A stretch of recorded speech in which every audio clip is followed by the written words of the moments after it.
An unlucky time traveler gets stuck in the worst time period in the worst country possible. And then we take a look at a story of a missing woman.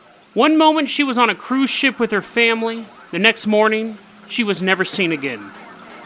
Or was she? Today on Dead Rabbit Radio.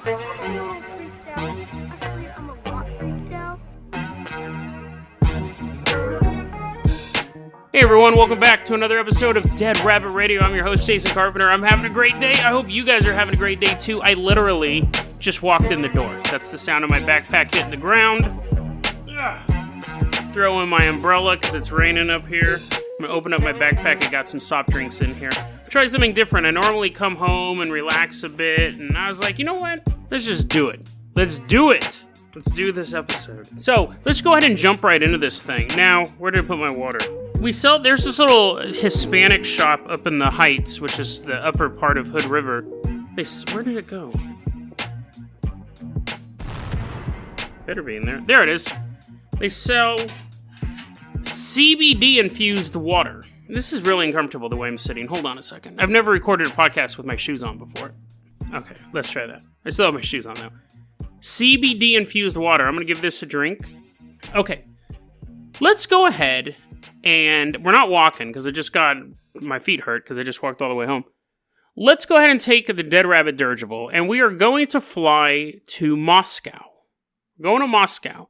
The year is 1985, so we're floating over. We probably shouldn't have brought the Dead Rabbit dirigible because all the buildings over there are super pointy, and it might scrape the side of it, and then we're totally boned.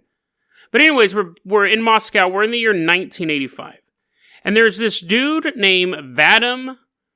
I'm sorry, guys. I don't know why I pick stories that take place in other countries. There's this dude named Vadim Chernobrov. That would be unfortunate to have Bobo anywhere in your name. Hey, Bobo. I heard you're a time-traveling physicist, because that's who Vadim was. Well, okay, I'm getting ahead of myself. So this guy walks up, and this dude's name, and this is an English translation of a Russian name, Eugene Gayduchok. So I'm sure there's a little more to it, but it's like Gayduchok. So anyways, Gayduk. He walks into this dude's house. Probably not his house. That's probably a little too personal. He walks into his laboratory, we'll say. We'll get into more about Vadim in a bit, but Gayduk walks into this researcher's thing, and he goes, first thing he says to this guy, he goes, I am from the 23rd century. Then he takes a drink of CBD-infused water. Now, Vadim is instantly enthralled by this guy. Bit of a crush, honestly. He's like, ooh, so handsome looking. And he's from the 23rd century. That's more what I should focus on. They start talking, and Vadim's like, so why did you come to me? And Gayduk is like, well, you're going to write a bunch of papers. You're going to be instrumental in the work on this time machine. And Vadim goes, what? I've never written anything about time machines ever. And Gayduk goes, but you will. And Vadim, head explodes, heart flutters. So, Gayduk starts telling Vadim this story. He goes, this is what happened. I was 12 years old in the 23rd century. I'm not 12 years old now, otherwise all that flirting stuff comes off as really weird. I'm a middle-aged man when I'm meeting you in 1985. It's totally appropriate that you have a crush on me. But in the 23rd century, I was 12 years old. And I wanted to impress a young girl, because even 2 centuries in the future, that's all boys can think about, apparently. And he goes, I want to impress this girl, and what better way to impress a girl than by stealing a functional time machine, which, to be fair, is a pretty good way to impress a girl. So, me and this girl, I stole the time machine, and I told this girl, hey, let's go back in time. And so we went back in time to 1930s Russia. Because everyone knows that is the height of safety and security in Russia. It was truly a paradise, 1930s Russia. If I had a time machine, that'd be the first place I'd go. 1930s Russia, we go back there, and the time machine breaks. And I realized, the freezing cold, people are starving all over the place. This probably wasn't a good place to go on a first date. And the time machine can only take one of us back to the future. And Gayduk said it may not even take one of us. I mean, the way he tells the story is that, to be fair to him, they may have been trying to go to another time period, and the machine broke, but regardless, he ended up on a first date with this girl in 1930s Russia. If you're going to go to Russia, that is really the one time period you don't want to be in. Especially if you're a time traveler, because you know what's coming up. So anyways, he goes, listen, only one of us. This machine will only take one of us. And she's like, I'll do it. I will send back help for you. I really wish I could have become Mrs. Gayduk. But the fates have other things in store. I will take this time travel machine into the future, and I will send back help. Wink, wink. And he's like, oh, she must have something in her eye. She must be winking at me. This was the best first date ever. So she gets in the time machine. And he's stuck in 1930s Russia, obviously, because now it's 1985, and he's a much, much older man. Now, there's a lot of stuff wrong with this story. Now, what's funny is that this is one of those stories that seems to be, I find a lot of resources on it, but they're not generally in English. I found one main resource in English. It was Anomalien. It's a website I go to quite often. And the rest of the resources obviously were in Russian, so I had to run a Russian translation on it, and they were hilarious to read. I almost just wanted to read the article to you, and then I figured that's a little derivative. Every other podcast does that. I want to just read the article to you because the translation errors are so hilarious, but I'm not going to do that. But really what I'm saying is that it doesn't seem to be a super obscure time travel story. And he goes on to tell Vadim, this is what happened. So he's left in 1930s Russia, and he's just like a kid. Totally doesn't know what to do. He gets adopted by these people. He ends up getting a job, and then he gets sent to Siberia. So Stalin gets a hold of him. Stalin personally finds him, pulls him out of the workplace by the scruff of his neck, throws him to Siberia. He goes to Siberia. He's the smartest guy in Siberia, so everybody likes him. Then he joins the Red Army. And people are like super nervous and they're like, Britain's going to attack any day. And he's like, listen, I know for a fact Britain will not attack Russia. And actually, we're going to become allies with them and we're going to fight the Nazis. And the other Russian soldiers are like, what? And it turned out he was right. So he got promoted, which really shows the state of the Russian military, that if you can be like, make a educated guess about something, you move up in the ranks. So anyways, he ends up, the war ends, Russia wins. He's like, that's not what happened in my timeline. I don't know what's going to happen next. He was a German slave. The whole world was conquered by the Nazis in his timeline. No.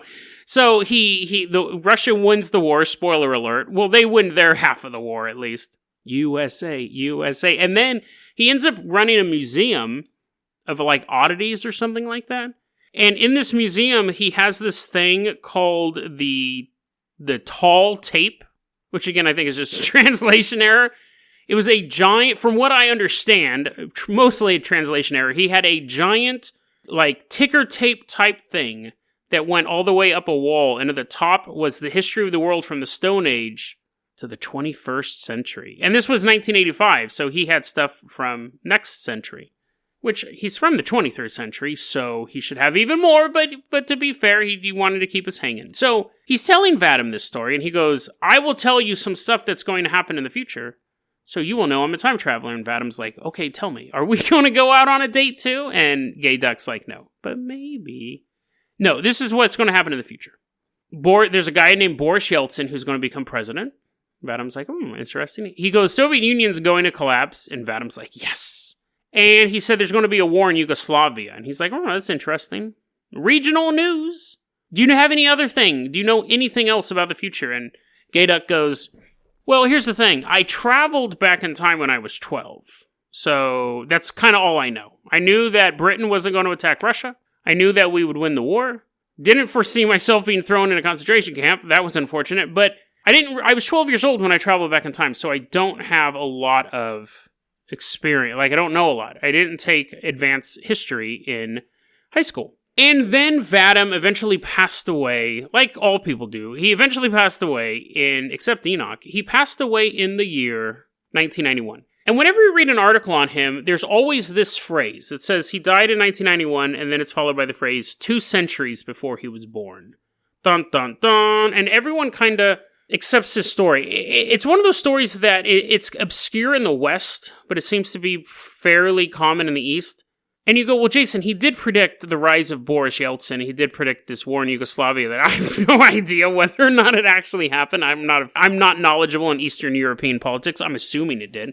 But there's two things missing from this story. One, the prophecies that didn't come true. So we always get the 3 cherry-picked prophecies. He also said at one point part of Russia was going to be flooded, and then there was going to be a giant spaceport built in Russia, which good luck with that. So we don't know if he made, he's like, oh yeah, and then, Margaret Thatcher is going to turn into a dictator and take over. Like, there's no prophecies that we know that are wrong. Secondly, there's some big prophecies missing from if you were from the 23rd century and you knew about a Yugoslavian war, you would know about 9/11. Because that came out of the blue, it changed everything.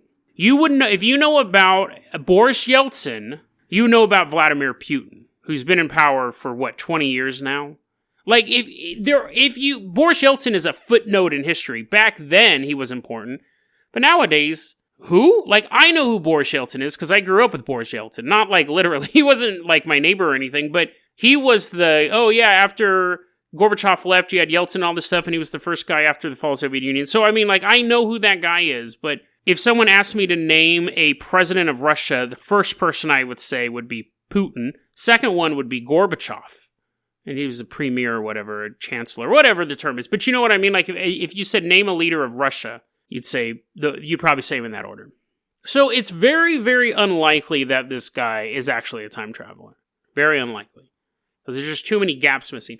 Also, you think about it, so Vadim, and I said we'll cover him in a second, but Vadim plays a part in the development of an actual time machine. And if this guy is buddy-buddy with Vadim, and he successfully built a time machine, and he's in the history books in the 23rd century, because he knew about him, he knew to go to this guy, wouldn't then Gayduk's name also pop up around Vadim so the people in the future would know there was a time traveler stranded and then would come back to get him? You could say he was trying to send a distress message by hanging out with this guy who was going to be instrumental in building a time machine. But he never got rescued. You think if he was really a time traveler, they would have sent back a rescue party once his name started to get out in the media. But a more interesting question about this story is why, when it's so obviously the guy's either delusional, he's lying, he's really a time traveler, which is unlikely, or he was trying to make money, why do people still recycle this story? It seems like it would just be a curious story that just kind of disappeared, and it was never translated into English. It just sounds so foolish. Well, the reason is this. And this is a little cliffhanger for tomorrow, because it's way too much to talk about in one episode. Vadim did work on a working time machine.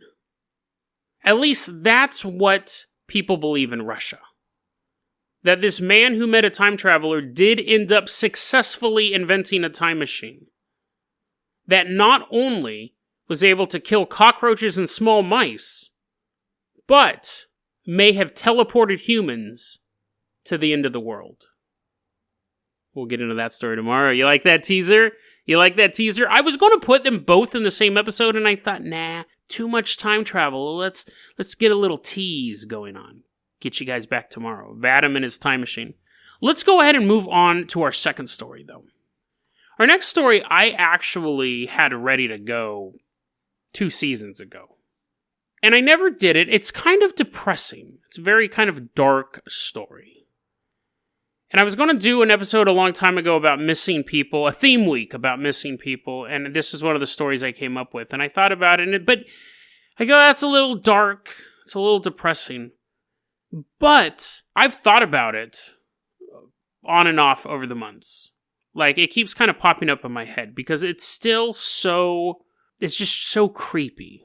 Because it's more than just a missing person story. It's something just more darker than that. So let's go ahead.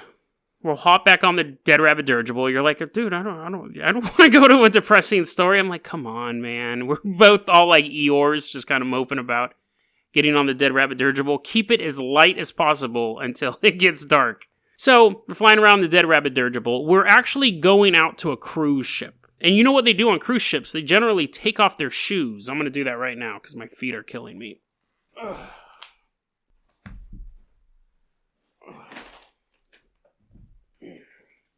The year is 1998, And we're going to board a Caribbean cruise. That's the name of the boat, I think. Oh, great. Here we go. I don't like getting that mixed up in my notes this early on. The cruise ship is either called the Caribbean Cruise, or it is a cruise around the Caribbean. Sorry, guys. I mean, I've had this story ready to go for months, and I missed such a key detail. The boat is called the Caribbean Cruise, and they're going on a cruise around the Caribbeans, which would make sense. We're hanging out. This is depressing. I don't want to hang out with these people. We are in the cabin next to the Bradleys. So you have the Mom Bradley. You have, it's like the Berenstein Bears. Okay.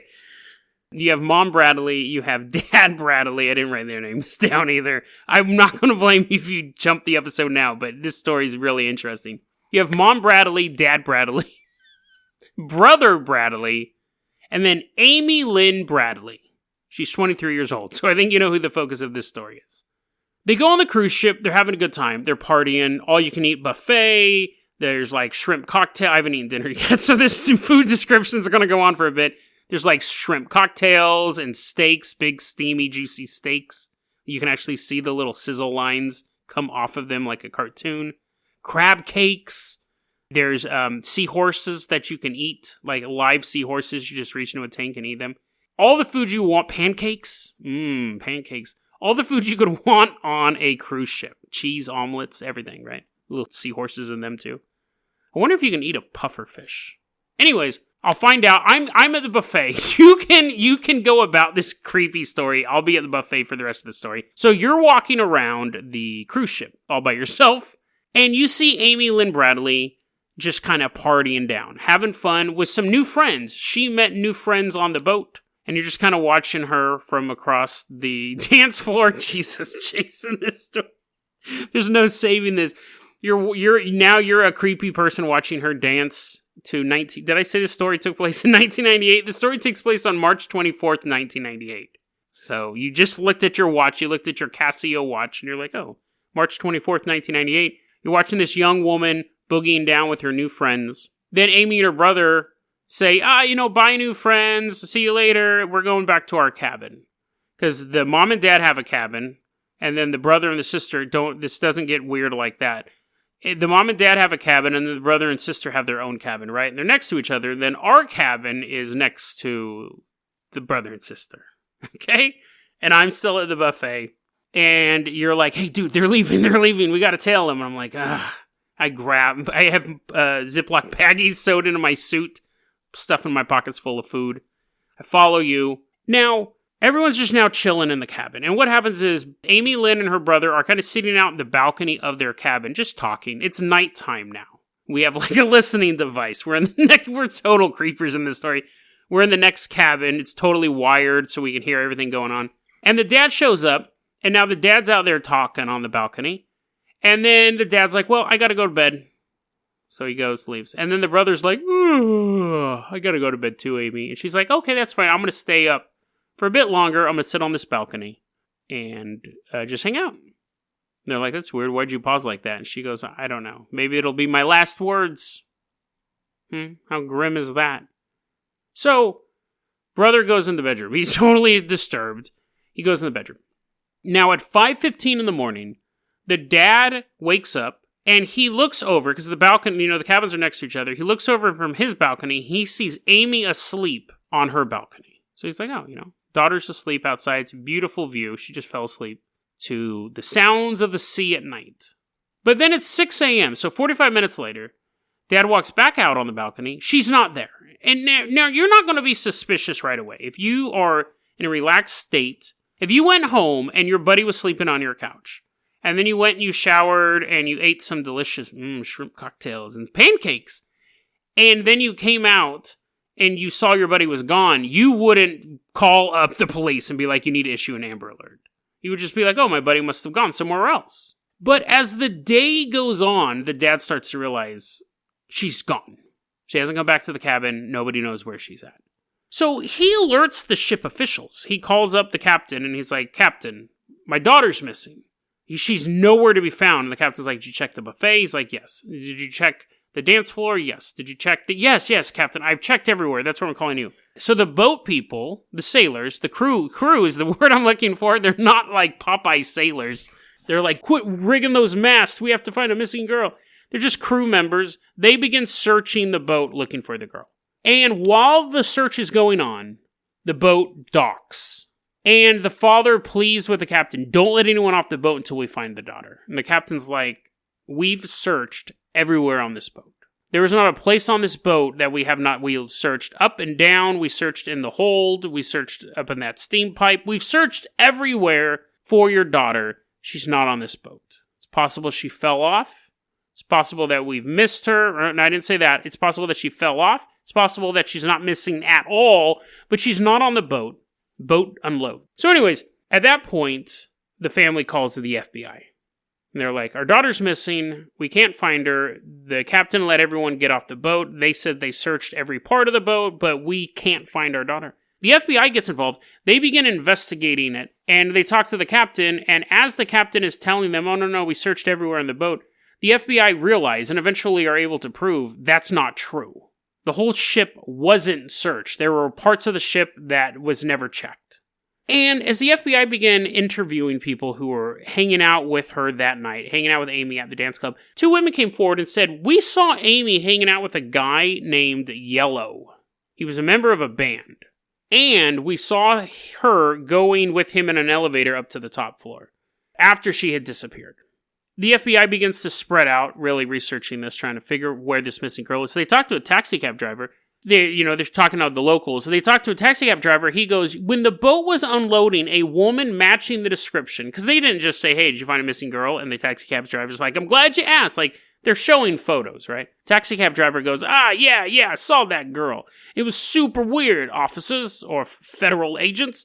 When she gets off the boat, she comes up to my taxi. I thought she needed a ride. And she was like, can I use a phone? And this is 1998. We don't have no cell phones. I don't even know what that is. And I said, the phones, the pay phones that we use, they're right there, miss. And I pointed in the direction, and she turned and did a walk in the other direction. Can you believe that? The FBI agents are like, that might be the worst impression ever of a taxi cab driver, but that is an odd detail. She disappears. The FBI can't find her. The family can't find her. She's gone. Later that year, there was a guy visiting Caraco. This guy, his name was David, was walking down the beach with a buddy.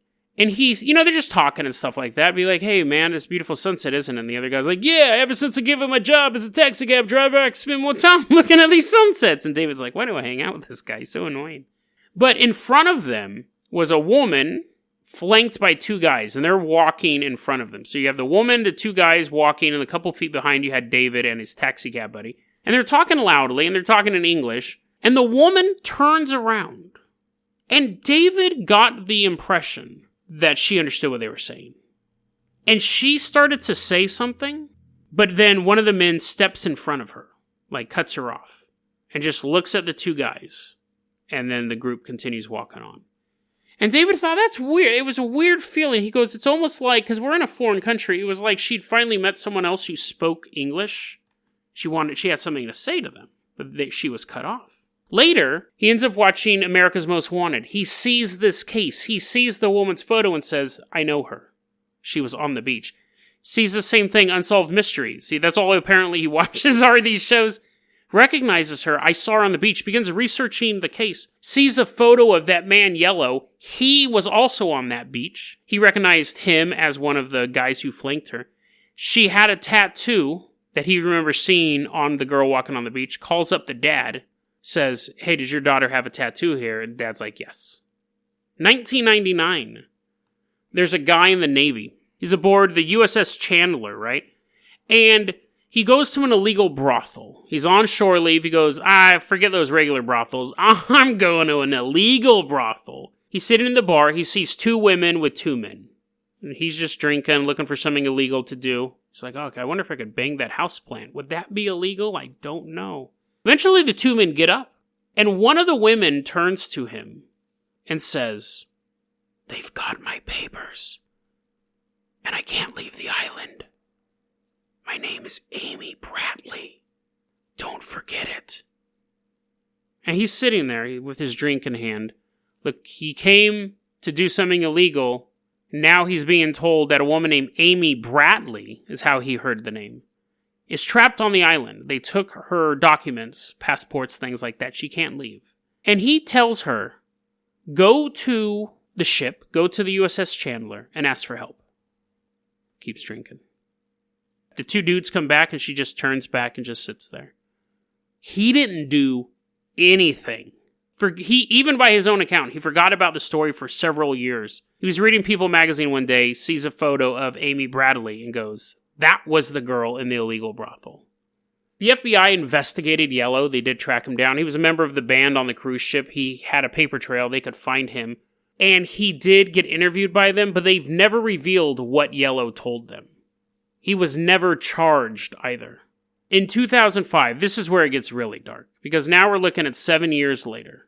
This woman has had 2 opportunities to escape. One was just a guy walking down the beach with his buddy, and maybe the woman was trying to say something, but time had passed. The other one was a member of the U.S. military who didn't help a woman who said she was trapped.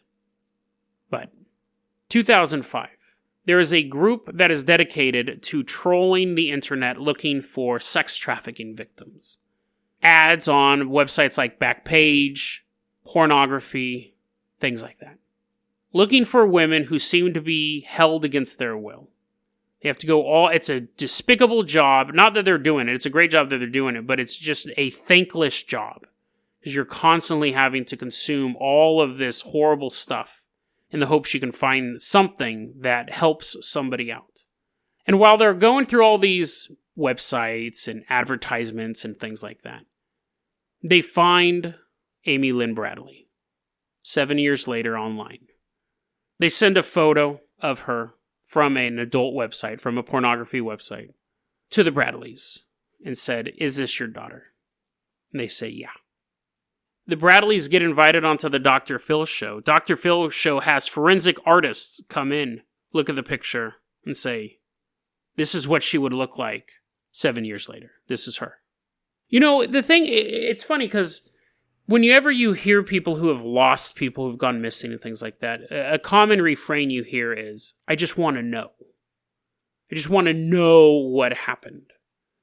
And I always thought, if someone close to me went missing and I didn't know they had died, I could at least think maybe they're living a better life somewhere. Maybe they wanted a new life and they wanted to have a fresh start, so they left on their own accord and they're working as a waitress somewhere in Des Moines. A fresh start.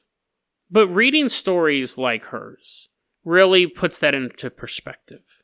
Because they just don't know. If it had turned out that she'd fallen off the boat, or committed suicide, or even had been murdered by somebody and dumped, or they found the body somewhere on the boat, the story is over. But knowing that 7 years after the fact, a screenshot of a piece of pornography that she's in exists and was made long after she was captured would keep you up at night. And now we're here in the year 2019. 21 years now after she was kidnapped. And it's haunting to think that there may be new videos of her out there. But even if there aren't, the fact that there are dozens, maybe hundreds of videos of her over the years is a horrible legacy for a family that just wants answers. DeadRabbitRadio@gmail.com is going to be our email address. You can also hit us up at Facebook.com/DeadRabbitRadio. Twitter is at Dead Rabbit Radio. Dead Rabbit Radio is the daily paranormal conspiracy and true crime podcast. You don't have to listen to it every day, but I'm glad you listened to it today. Have a great one, guys.